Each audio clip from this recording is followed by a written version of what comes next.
journal des sports qui est présenté par Alexandre Le Naour. Bonjour Alexandre. Bonjour François. Et pour donc le démarrer, ce journal des sports, direction les parquets de basket. Vendredi soir, La Roche Vendée Basket accueillait l'un des gros morceaux du championnat. Un gros morceau de LFB qui n'est autre que Villeneuve d'Ascq, l'un des favoris pour le titre de champion de France. Très vite, vendredi soir, le public des Oudéry a compris que les Tigresses allaient vivre une soirée difficile, très difficile même. Dès l'entame, le RVBC est mis sous pression par les Villeneuvoises. Après 10 minutes, La Roche est menée 31-13 face à l'Armada nordiste qui comptait d'ailleurs dans ses rangs l'ex-Lyonnaise. Caroline Herriot, les joueuses de Manu Body sont largement derrière à la pause, 49-28. Sans Tiffany Clark, avec seulement 6 joueuses professionnelles sur la feuille de match, le RVBC va tout de même éviter la correction. Toujours 21 points d'écart, 68-47 avant les 10 dernières minutes. Un dernier carton qui ne changera pas la physionomie de la rencontre. Villeneuve d'Ascq, désormais nouveau leader, s'impose 91-66. La Roche se maintient en 10e place et jouera dans 15 jours sur le parquet de Charnay. François. Oui, un autre événement aussi, autre discipline, c'était l'un des rendez-vous du week-end, très attendu d'ailleurs. Vendredi soir, le Club Box 85 organisait son gala Salle-Pierre de Coubertin, c'était du côté des Sables d'Olonne. Une soirée très attendue et qui n'a pas déçu. Quelques 700 spectateurs avaient en effet garni la Salle-Pierre de Coubertin. 9 combats étaient organisés, 8 amateurs, 1 professionnel et carton plein pour le collectif Box 85. Les 6 boxeurs sablés amateurs à être montés sur le ring se sont tous imposés. Et parmi les grands moments attendus figuraient aussi les combats des deux frères Gros. Hugo d'abord, que l'on voit ici à l'écran, 22 ans, champion de France en titre des moins de 67 kg, était opposé à Noah Perrin, format olympique ici, 3 rounds de 3 minutes. Auteur d'un très solide premier round, Hugo Gros a fait respecter la hiérarchie et s'impose face aux boxeurs de la région lyonnaise. Prochaine échéance pour le cadet des frères Gros, ce sera à Marseille à la fin du mois pour espérer décrocher une nouvelle ceinture. Hugo Gros qui était d'ailleurs avec Ambroise Robet à l'issue de son combat. On a fait un gros premier round et il a eu du mal à suivre derrière niveau cardio. Donc je pense que ça a bien joué. Puis après, forcément, j'ai profité de mon allonge. Et puis le combat, il s'est déroulé comme je l'avais imaginé. En face, il était aussi là pour gagner. Donc j'ai dû rester concentré tout le long du combat. Mais je trouve que j'ai eu une bonne gestion. Ça faisait un moment qu'on n'avait pas fait une soirée ici au Sables d'Olonne. La dernière fois que j'ai boxé en soirée ici, je devais avoir 10 ans. J'étais tout petit. Donc reboxer devant son public, c'était incroyable. Et on espère enchaîner avec d'autres galas. Donc un plaisir. Et puis l'épilogue de la soirée, c'était le combat d'Enzo Gros, l'aîné pour son 4e combat chez les professionnels. On le voit ici en image, le Sablais défiait le géorgien Giorgi Kolejani. Un combat dans un tout autre format, cette fois 6 rounds de 3 minutes. Une première pour Enzo dans cette configuration. Et devant son public, le boxeur de 24 ans assurait l'essentiel face à un adversaire avec du métier qui cherchait parfois à précipiter les choses. On l'a vu devant les yeux de son papa et entraîneur ainsi que de sa maman. Un peu de frustration tout de même car Enzo n'a pas toujours pu installer sa boxe. Mais le résultat est là. L'aîné des frère Gros signe sa 3e victoire chez les professionnels. Seul petit bémol, après un uppercut sur le 6e round, la mâchoire du Sablé a de nouveau été fragilisée, mais après un scanner réalisé ce week-end, rien d'alarmant. Une bonne dose de repos est désormais prescrite.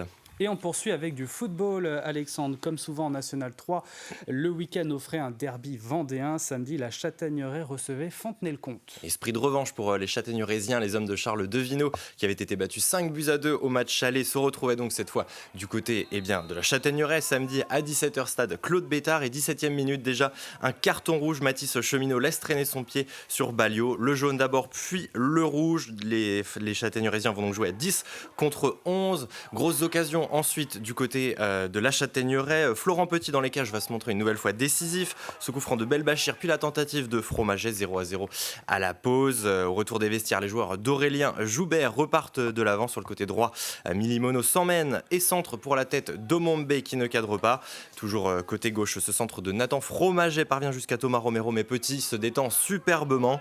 Fontenay pousse ce centre de Dupas, file jusqu'à trouver Romero, mais une nouvelle fois Florent Petit se saisit bien du ballon. On en restera là, 0-0 entre les deux formations. Le VFF enchaîne un 6e match sans défaite. De son côté, la Châtaigneraie met fin à 3 défaites consécutives. Son entraîneur Charles Devineau était avec Ambroise Robet. On s'est compliqué la tâche en prenant un carton rouge rapidement dans le match. Après, ce qu'il faut retenir, c'est le point obtenu à 10 contre 11.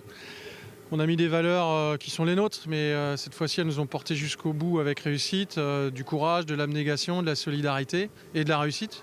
Et un grand gardien qui nous a sauvés à plusieurs reprises. On a bien bossé à 10 contre 11, ça va nous permettre d'envisager la suite avec du positif, une base solide de travail. Les gars se sont très vite adaptés et bien, donc c'est positif. Il y a une vingtaine de kilomètres au nord de la Châtaigneraie. On part à Pouzauges en hand. Le PVHB affrontait Vernon-Saint-Marcel pour le compte de la 15e journée de National 1 masculine. Oui, les plus férus de sport pouvaient ainsi enchaîner le derby vendéen 2N3 avec cette rencontre lancée samedi soir 19h salle de l'Étoile lors de la reprise pour le Pouzauges Vendée Handball après une longue trêve d'1 mois et demi. Après 4 défaites de rang, les hommes de Steve Berger voulaient donc relancer 2024 avec une meilleure note et l'entame est contrastée pour le PVHB. Il faut attendre la 6e minute pour voir les Vendéens ouvrir leur compteur à plusieurs reprises en supériorité numérique et les Pouzaugeais ne se détachent pas. Au contraire, les Normands marquent un premier écart plus 5 à la 20e minute, 9-4. Comme souvent, les locaux courent après le score dans les cages. Antoine Genot répond à la belle première période de son homologue Roy. Le PVHB grappille un peu de terrain mais boucle les 30 premières minutes derrière au tableau d'affichage, -3, 11-8 pour Vernon-Saint-Marcel. Le retour sur les parquets va tourner à l'avantage des visiteurs qui regonflent leur avance, +6. À 5 minutes du terme, le match semble déjà plié, 24-17 pour les Normands qui vont gérer la fin de la rencontre. Le jeune groupe Pouzauger aura tout de même montré un sursaut d'orgueil dans les derniers instants, mais trop par réaction une fois de plus. Les Vendéens s'inclinent, défaite 25-23, 5e revers consécutif donc pour les Pouzaugais, mais tout n'est pas à jeter, loin de là. L'entraîneur Steve Berger était au micro de Daniel Lelanne.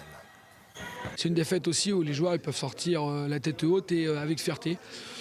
Alors oui, on rate des choses, mais on a retrouvé des vertus défensives ce soir. On s'est battu et on n'a rien lâché du début à la fin. C'est vrai que c'est frustrant parce qu'on a même eu des ballons pour prétendre revenir encore un peu plus près et plus tôt dans le match. L'expérience a aussi parlé ce soir, mais malgré la défaite, on peut sortir la tête haute de ce match. Et avec ce contenu-là, je pense qu'on peut prétendre aller chercher des victoires. Et pour terminer, Alexandre, ce week-end se tenait à La Roche-sur-Yon, la 17e édition du National de pétanque, et c'était à suivre aux Oudéry. Si vous aviez suivi 85 chrono jeudi dernier, vous étiez forcément déjà au courant. Près de 2500 joueurs étaient attendus à La Roche-sur-Yon sur les quelques 128 terrains aménagés au parc des Oudéry. L'événement organisé par l'entente des clubs lyonnais est qualificatif pour le Master de pétanque 2025. Et le grand tournoi débutait vendredi. 256 équipes au départ, des matchs à élimination directe pour ne garder que les 2 triplettes finalistes. La grande finale, c'était ici, hier, dimanche après-midi. Et la triplette vainqueur nous vient de l'Indre-et-Loire et du club de pétanque de Chinon. Julien Gaine, Stéphane Dourlet et Marlon Dourlet remportent ce 17e national de La Roche-sur-Yon, 13-9 en finale. L'un d'entre eux, Marlon Dourlet, était d'ailleurs au micro de Daniel Lelanne. Je suis content d'avoir gagné une compétition pareille, surtout avec mon nom, avec Stéphane, on est pareil que des frères, et mon cousin Germain, Julien, là, Gaine. On a fait un beau concours, une belle compétition. Et ça demande beaucoup de concentration, beaucoup d'application. Quand on arrive à passer le premier jour, quand il faut revenir le dimanche, c'est fatigant, ça demande beaucoup de concentration. Donc au moral, ça fatigue beaucoup. L'objectif, c'était de passer un bon moment avec les copains. Et le bonus, c'était de gagner, quoi. C'est tout pour ce journal des sports, mais le sport se poursuit ce soir sur TV Vendée. Et comme tous les lundis, François, et puis vous, les téléspectateurs, je vous donne rendez-vous à partir de 18h45 pour tout savoir du reste de cette actualité sportive vendéenne qui était encore bien chargée ce week-end, il faut le dire.